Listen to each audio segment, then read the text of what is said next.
Alors, pour la petite anecdote, euh, peu le savent, ou je pense pas qu'à l'église, j'en ai parlé beaucoup. J'ai fait, il y a 20 ans, l'Institut biblique, et ma dernière prédication remonte à il y a 20 ans. Donc, quand Ruben m'a demandé si ça me disait d'apporter une fois une prédication, avec mon caractère fonceur, j'ai pas réfléchi, j'ai dit oui, et puis je me suis dit, dans quoi je me suis embarqué? Dans quoi je me suis embarqué à dire oui, et ça n'a l'air de rien. Le stress, le trac est arrivé, mais bon, on va essayer, avec la grâce de Dieu et avec aussi votre soutien, je vais essayer vraiment de vous apporter ce que le Seigneur m'a mis à cœur.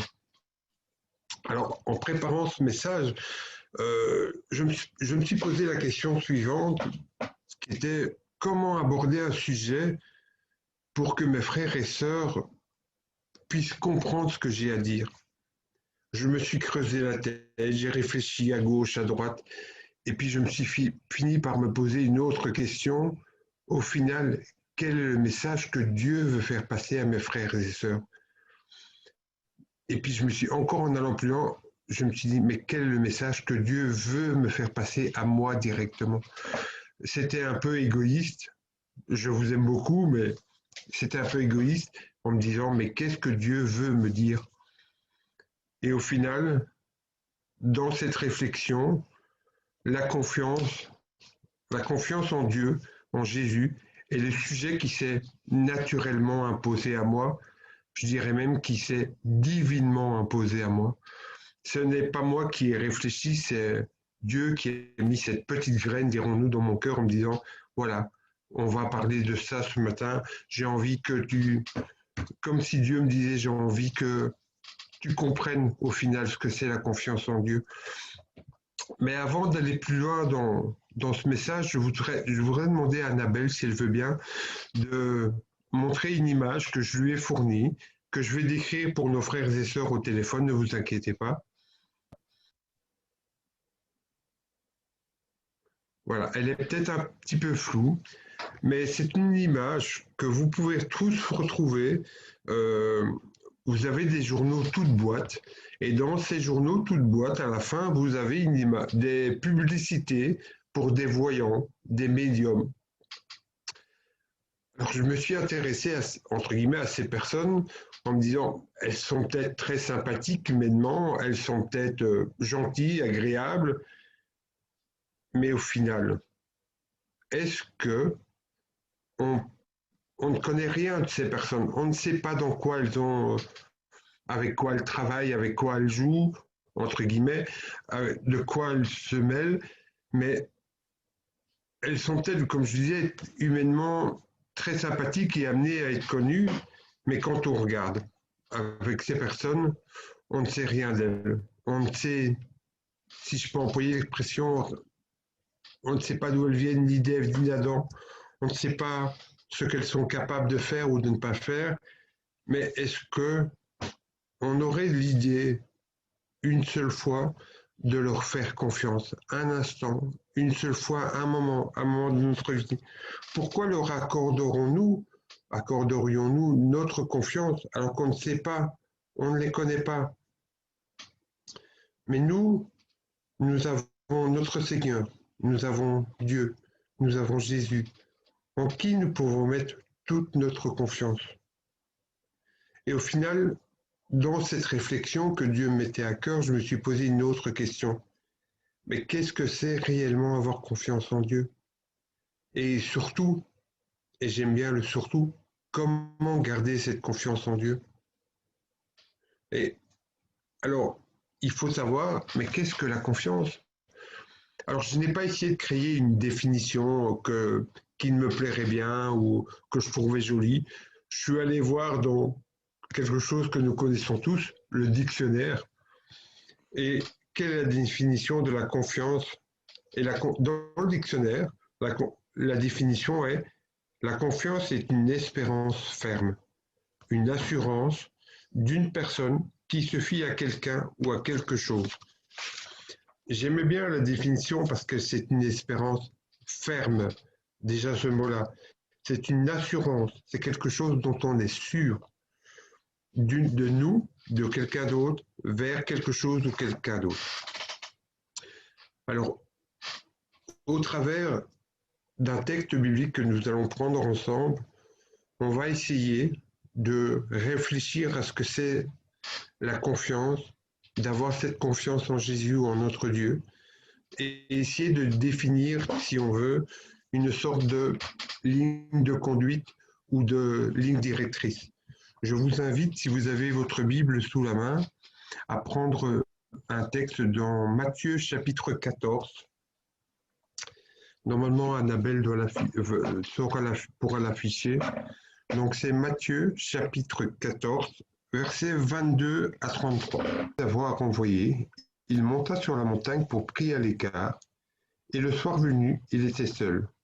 La barque était déjà à une distance de plusieurs stades de la terre, malmenée par des vagues, car le vent était contraire. À la quatrième veille de la nuit, Jésus alla vers eux en marchant sur la mer. Quand les disciples vinrent marcher sur la mer, ils furent troublés et dirent « C'est un fantôme !» Et dans leur crainte, ils poussèrent des cris. Jésus leur dit aussitôt « Rassurez-vous, c'est moi, n'ayez pas peur. » Pierre, lui, répondit « Si c'est toi, ordonne-moi d'aller vers toi sur les eaux. » Et il dit « Viens. » Pierre sortit de la barque et marcha sur les eaux pour aller vers Jésus. Mais en voyant que le vent était fort, il eut peur. Et comme il commençait à s'enfoncer, il s'écria « Seigneur, sauve-moi !» Aussitôt Jésus étendit la main, le saisit et lui dit « Homme de peu de foi, pourquoi as-tu douté ?» Ils montèrent dans la barque et le vent tomba. Ceux qui étaient dans la barque se prosternèrent devant Jésus et dirent « Tu es véritablement le Fils de Dieu. » Dans ce texte que nous venons de lire, on pourrait quelque part distinguer ou cerner trois moments, trois phases dans le récit. Trois phases, que je me suis permis de renommer de la manière suivante: connaître, oser et ne pas douter. Je répète, connaître, oser et ne pas douter. Ce sont ces trois phases que nous allons ensemble essayer d'explorer, sur laquelle nous allons baser notre réflexion pour finir répondre à cette question. Qu'est-ce que c'est avoir confiance en Dieu et surtout, comment la garder? On va commencer par la première phrase, si je peux dire, le connaître. Dans toute relation humaine, pour pouvoir se confier à quelqu'un ou avoir confiance en quelqu'un, pour parler de ce qui nous touche, de notre vie intime, de notre expériences diverses, il faut un minimum connaître la personne. Je pense que chacun d'entre nous n'allons pas commencer à nous confier sur ce qui nous est propre, ce qui nous touche personnellement, à des personnes que nous ne connaissons pas, que nous n'avons peut-être jamais vues, jamais rencontrées, jamais parlé.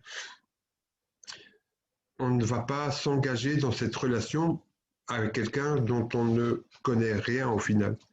De même, si on pourrait se dire que si vous faites un achat plus important, si vous allez vous allez vous renseigner sur le prix, sur les conditions, sur le bien que vous l'achetez, et directement même sur le vendeur qui vous vend cette chose, vous allez faire un travail de connaissance, d'apprentissage de ce que vous souhaitez, ce que vous allez toucher, ce que vous allez essayer. Vous allez, comme je disais, vous renseigner et vous avez besoin de ces informations pour avoir un minimum de connaissances et de confiance. Alors, si je prends par exemple l'exemple du permis de conduire, vous ne savez pas conduire, en tout cas, vous n'êtes pas capable de conduire si vous n'avez pas un minimum de connaissances théoriques. Vous avez besoin d'un minimum de connaissances sur la théorie, le code de la route, un minimum de connaissances sur le fonctionnement de la voiture. Il n'y a pas, on est bien d'accord, c'est pas parce que vous avez une connaissance théorique que vous savez conduire, mais c'est la première base. Vous devez avoir cette connaissance pour peut-être aller plus loin dans l'apprentissage. Quand je vois tout ça, je comprends parfois un peu les gens qui pourraient nous dire à nous chrétiens, nous qui connaissons déjà Jésus-Christ et qui nous connaissons Dieu, je pourrais comprendre. On n'est peut-être pas forcément d'accord, mais je pourrais comprendre qu'ils nous disent, moi je ne peux pas faire confiance en Dieu ou en Jésus, je ne le connais pas. Je ne sais pas ce qu'il peut faire pour moi ou ce qu'il peut faire pour ma famille. Je ne sais pas comment il peut m'aider. J'ai envie de leur répondre et vraiment de manière amicale, j'ai envie de leur dire mais qu'avant de penser ou de réfléchir à ce qu'ils pourraient faire ou ne pas faire, mais il y a un minimum, c'est qu'il faut une vraie rencontre avec lui. Il faut une vraie connaissance de qui est notre Seigneur. Vous ne pouvez pas, comme je disais, faire confiance à quelqu'un que vous ne connaissez pas. Et à ces amis qu'on nous aurions autour de nous, à notre famille, il faut leur dire que pour commencer à faire confiance, il faut avoir ce minimum de connaissances, avoir cette vraie rencontre. Dans l'histoire que nous venons de lire, si on regarde Pierre, puisque c'est un de nos personnages principaux de cette histoire, que dit Pierre au Seigneur en fait? Ils sont dans la barque, ils voient arriver Jésus qui marche sur l'eau. Que dit Pierre? Si c'est toi, ordonne-moi d'aller vers toi sur les eaux. Quelque part, Jésus lui répond, viens, et il y va. Au final, si on réfléchit, il n'a pas demandé de prouver que c'était bien Jésus. Il n'a pas demandé de lui prouver, de lui faire un miracle pour lui dire c'est bien moi, tu peux venir sans problème. Il dit si c'est toi, ordonne. Il fait confiance en Jésus, simplement, si on peut dire, parce qu'il le connaît. Alors vous allez dire oui, il a vécu avec lui, ils ont fait des miracles, ils ont marché un peu partout ensemble, mais c'est parce qu'il a une vraie connaissance en Jésus-Christ. Il savait qui il était, il savait de quoi il était capable. Il n'a pas demandé 1001 preuves. Simplement, il lui demande, si c'est toi, dis-moi de venir et je viens. Et quand on regarde, Jésus ne lui prouve absolument rien. Il lui dit simplement, viens. Viens. On pourrait quelque part aussi dire ça à nos amis qui ne connaissent pas notre Seigneur Jésus en lui disant, mais qu'est-ce qu'il peut faire? Mais viens, viens à sa rencontre. Viens à sa rencontre. Fais la démarche d'aller vers lui. Et il agira. Mais c'est vraiment faire connaissance avec notre Seigneur. Et quand on regarde, comme je disais, Pierre, qu'est-ce qu'il fait au final? Il répond juste à une, on pourrait dire un ordre, mais à une invitation de Jésus. Viens, et Pierre y va. Et nous? Et les autres personnes? Sur quoi se base-t-on pour lui faire confiance? Malheureusement, si je peux dire, nous n'avons pas eu cette chance de vivre physiquement à ses côtés et de le voir agir directement. Les apôtres ont eu, si je peux dire, cette chance, cet avantage, mais en tout cas ont eu cette réelle rencontre physique avec lui. Mais nous devons, et j'insiste sur le devons, quelque part, nous, par la foi. Par la foi, c'est parce que nous croyons en lui, parce que nous faisons cette rencontre avec lui, mais on ne peut le voir physiquement, on ne peut le toucher physiquement. Mais nous savons qu'il est là. Et nous avons toute une série de textes, et je ne vais pas vous refaire une étude biblique sur tous les textes de la Bible qui en parlent, mais nous avons toute une série de textes qui nous dit qu'il est avec nous et qu'il nous laisse plein de messages où nous pouvons lui faire confiance. Je n'en prendrai juste qu'un seul avec vous, mais qui résume bien au final pourquoi nous devons lui faire confiance. Je vous invite, si vous, de nouveau, et je ne l'ai pas donné à Annabelle, mais on peut le lire ensemble, à prendre un texte dans Jean 14, 6. un texte qui est quand même assez bien connu de tous. Jean 14, 6. Jésus lui dit, moi, je suis le chemin, la vérité et la vie. Nul ne vient au Père que par moi. Un seul texte et au final, tout le message. Tout le message de, comment on pourrait dire, comment lui faire confiance et pourquoi lui faire confiance. Il est le chemin. On peut regarder à droite, à gauche, derrière, devant, partout autour de nous, mais pour voir quel chemin on pourrait emprunter, mais au final, Jésus nous donne lui-même la réponse. Je suis le chemin. Et comme on a vu dans la fin de ce verset, il va un peu plus loin en disant « Nul ne vient au Père que par moi ».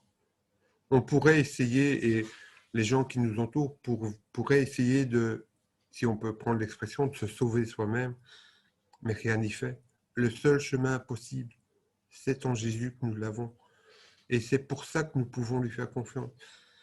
On entend tout et n'importe quoi autour de nous, dans différentes religions, dans différentes foi qu'on pourrait dire, mais le seul vrai chemin est en Jésus. Et plein de gens pourraient essayer de se sauver eux-mêmes par plein d'actions, de bonnes actions, comme on dit, mais même avec toute la meilleure volonté humaine,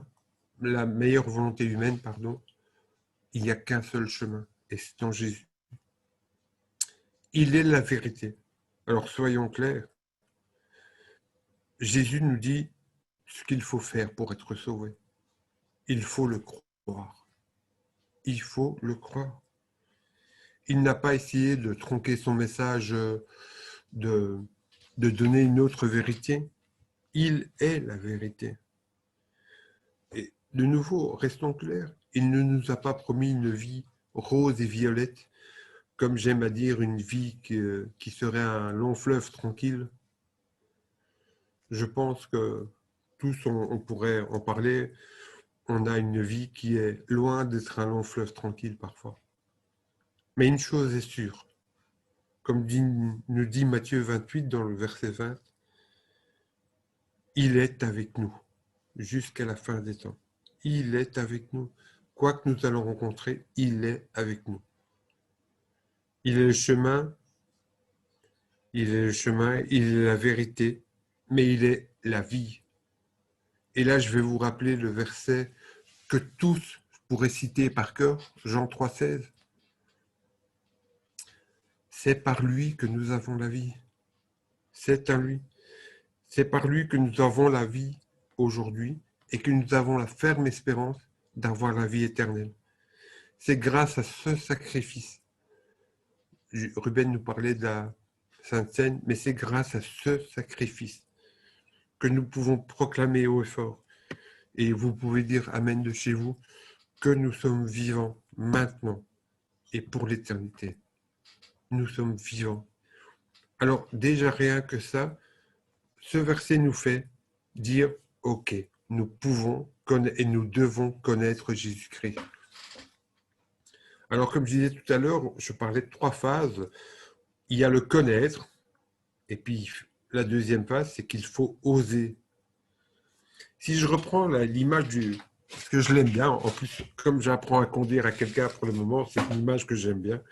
Si je reprends l'image du permis de conduire et de la voiture, on a une connaissance théorique du code, on a une connaissance un peu théorique de ce qu'est capable de faire la voiture, mais une fois qu'on a la première étape, ça ne fait toujours pas de vous un conducteur. Vous ne savez pas encore conduire. Non seulement il faut un apprentissage théorique, mais il faut oser aller dans la pratique. Il faut oser s'asseoir au volant, il faut oser tourner la clé, il faut oser se lancer et il faut oser commencer à rouler sur la route. Si je reviens à l'histoire de notre ami Pierre dans ce texte que nous avons lu, que voit-on? Il est dans la barque, les éléments se déchaînent et il voit Jésus marcher sur l'eau. On voit que les marins qui étaient avec lui ont commencé un peu à avoir peur. Peut-être que Pierre était de ceux-là. Peut-être que Pourtant, quand il voit marcher Jésus sur l'eau, sa confiance est, si c'est toi qui le dis, dis-moi de venir et je viens. Comme on le dit dans le texte, Jésus répond, viens, et que fait Pierre? Il y va. Il ose y aller. Il en a des mêmes pour notre confiance en Dieu et en Jésus. Il faut oser lui faire confiance. Parce que c'est beau d'avoir cette connaissance théorique, mais il faut oser. Je me souviens d'une réunion de prière un mardi où notre frère Eliel nous apportait un partage sur la prière. Et je me souviens encore d'un texte qu'il a pris, Marc 11, 24. C'est pourquoi je vous dis, tout ce que vous demandez en mon nom, en priant, croyez que vous l'avez reçu et cela vous sera accordé. Si ça, ce n'est pas une marque de confiance, il faut, voilà, on s'adresse à Dieu, on fait monter nos sujets de prière et vous pourriez tous me donner des exemples où peut-être que vous n'avez pas encore vu la réponse de Dieu, mais en nous, on ose lui en parler malgré tout. C'est pas parce qu'on n'est pas sûr de ne pas avoir la réponse qu'on n'ose pas lui en parler. On ose lui en parler. Nous avons plein de textes comme ça dans la Bible qui nous invitent à oser parler de lui, oser le prier, oser apporter nos prières, nos sujets. Et nous avons tous nos propres sujets à lui partager, à faire monter au trône de grâce. Peut-être que nous ne verrons pas les réponses directement. Ça ne veut pas dire qu'il n'y répondra pas. Mais il faut qu'on puisse oser lui faire confiance en se disant, on lui fait monter nos sujets, nos prières, nos supplications, et Dieu y répondra si c'est sa volonté. En son temps. Je pense que quelqu'un dans sa prière tout à l'heure l'a dit, c'est une réponse en son temps et selon sa volonté. Alors il faut connaître, il faut oser, et il faut surtout, en dernière étape, ne pas douter. Faire confiance, c'est connaître. Une fois que nous connaissons, il faut oser. Et une fois que l'on ose, il ne faut pas douter. Quand on reprend le verset de Marc 11, verset 24, croyez tout ce que vous demanderez en priant, croyez que vous l'avez reçu, et cela vous sera accordé. Il arrive dans notre vie qu'on puisse connaître des moments difficiles, des moments compliqués à vivre ou à traverser. Je pourrais demander à chacun d'entre vous, mais je crois qu'on en aurait pour quelques heures, je pourrais demander à chacun d'entre vous de parler de sujets ou de moments difficiles à vivre ou qui ont été vécus, qui sont compliqués à traverser, que ce soit tout sujet, famille, santé, amis, financiers, et je pourrais en passer. Mais tous, j'en suis persuadé, vous aurez au moins un exemple d'un moment compliqué. Et quand on regarde le texte de départ, que voyons-nous? Au verset 30, on voit Pierre qui, quelque part, je retrouve mon texte à zéro, voilà, le verset 30, mais en voyant que le vent était fort, il eut peur, et comme il commença à s'enfoncer, il s'écria, « Seigneur, sauve-moi ». Alors, quand on regarde le texte, on peut s'imaginer la scène, Pierre qui marche sur l'eau, en toute quiétude, on pourrait dire, puisque Jésus lui a dit de venir, il y va, tranquille, marche sur l'eau. Puis il se rend compte de ce qui se passe autour de lui. Ici, on ne parle que du vent fort, mais imaginons un peu la scène. Faisons-nous peut-être une image. Pierre est sorti de la barque, il se met à marcher sur l'eau. Déjà, ça a dû être fort dans sa tête en voyant ce miracle. N'oubliez pas que Pierre est un marin à la base. Il savait donc que marcher sur l'eau en soi n'était pas possible. Je ne sais pas si essayez, mais marcher sur l'eau, si vous y arrivez, vous me dites comment vous faites. Mais Pierre était pêcheur, donc il sait que marcher sur l'eau, ce n'est pas possible. Mais il y va. Et puis il prend conscience de ce qui se passe. On nous parle du vent dans le texte, mais réfléchissons un peu. Le vent, ça a agité l'eau aussi. L'eau était sans doute agitée. On imagine Pierre qui est sur l'eau, trempé, mouillé par l'eau et tout. Et on peut imaginer, effectivement, quand Pierre prend conscience de tout ça, se dire, mais tout bonnement, on pourrait se dire, mais humainement, qu'est-ce que je fais là? Je suis en train de marcher sur l'eau alors que ce n'est pas possible, dans un élément qui est complètement déchaîné. Mais Pierre, lui, il est quand même dehors. Il a dû vivre aussi des moments compliqués, mais il est dehors, pieds nus, marchant sur l'eau. Et puis, quand il en prend pleinement confiance, il commence à douter. Alors qu'il a peut-être Jésus à portée de main, si on peut dire, et que Jésus lui a dit, viens. Mais il commence à douter. Si on se penche sur notre propre vie maintenant, je me souviens aussi de message que Luc Tordeur nous avait aussi apporté. Et quand on se penche sur notre vie, nous savons que l'ennemi est dehors, cherchant, comme un lion, cherchant à qui dévorer. Si on extrapole un petit peu, et je me suis permis de le faire, le but du diable, au final, est de nous faire nous éloigner de notre Seigneur, de Dieu. Son but à lui n'est pas que nous restions complètement attachés, son but est de nous amener là où il voudrait et pas auprès de notre Seigneur. Et une des armes les plus, je vais dire plus utilisées, en tout cas, c'est le doute. Et il sait si bien le manier quand on y réfléchit. Juste vous rappeler un autre texte biblique à la création, Genèse. Quand on regarde Genèse avec le serpent, quelle est la parole qu'au final qu'il va dire à Ève? Je ne vais pas vous rappeler toute l'histoire, mais quelle est la phrase qu'il va dire? Dieu a-t-il réellement dit? Hop, allez, on lance une petite pique, un petit doute. Et ça fait son effet. On pourrait dire que c'est une petite parole en soi, mais ça fait son effet. Là, si je peux dire, la pomme, le côté pourri est inséré dans la pomme et on est parti. Ça fait son effet. Je voudrais vous raconter une toute petite anecdote qui s'est passée pas loin de chez moi, à l'école de Joshua. À l'école de Joshua, sur l'entrée du plateau, il y avait une ancienne arche en pierre. Et ça s'est passé, vous savez, on a rencontré des moments hivernaux un peu compliqués. Et cette arche s'est écroulée, en fait. On a supposé, en tout cas, que l'eau s'était insérée dans une ou deux fissures de la structure en pierre. Et avec le gel, ça a durci, ça a grandi. Et ça a fragilisé cette arche qui a fini par tomber, à tel point qu'ils ont dû l'abattre complètement, ils ont dû l'enlever complètement du passage. Et c'est un peu comme ça que le doute agit, si on lui laisse prise une petite pièce dans une fissure. Et si on laisse grandir ce doute, mais la fissure s'agrandit, s'agrandit, s'agrandit de plus en plus et finit par faire des dégâts importants.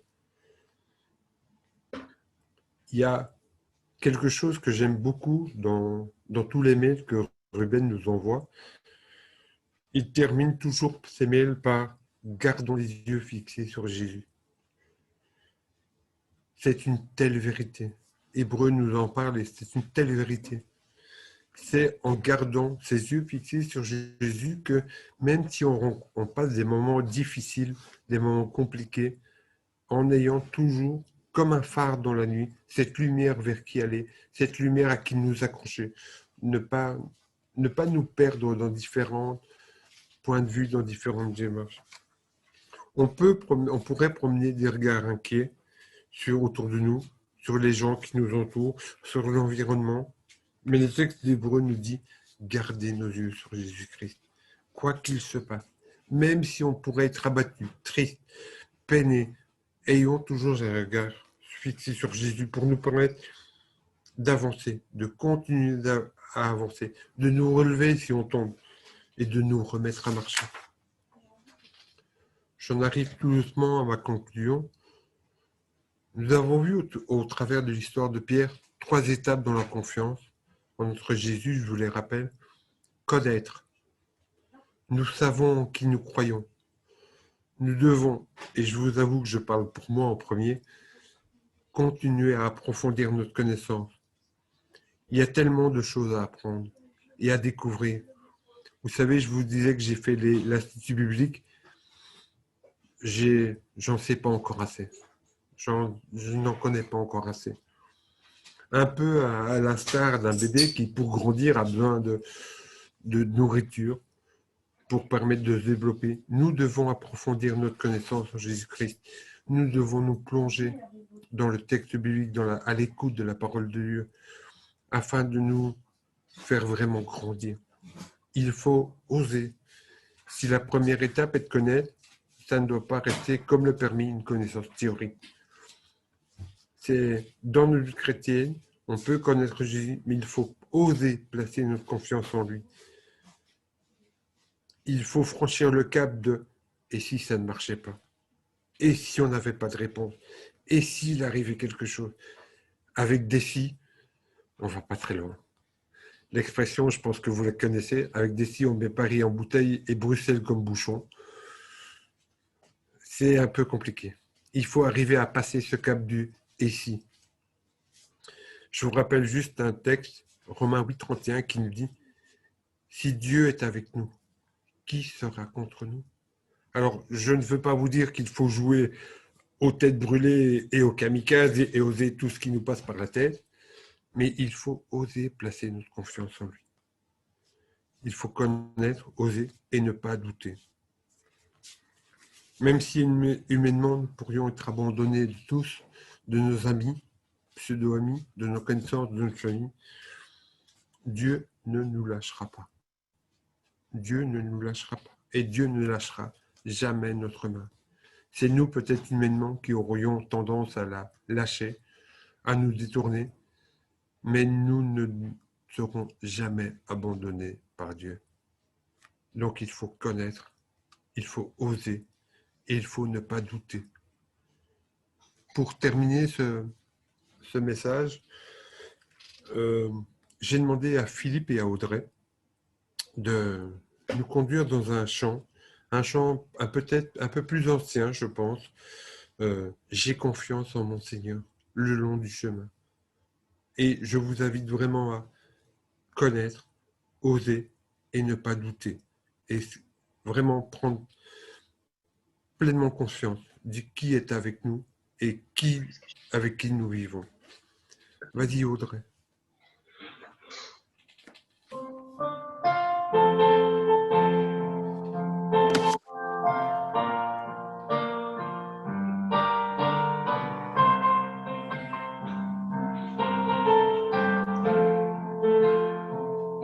J'ai confiance en mon Seigneur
joie.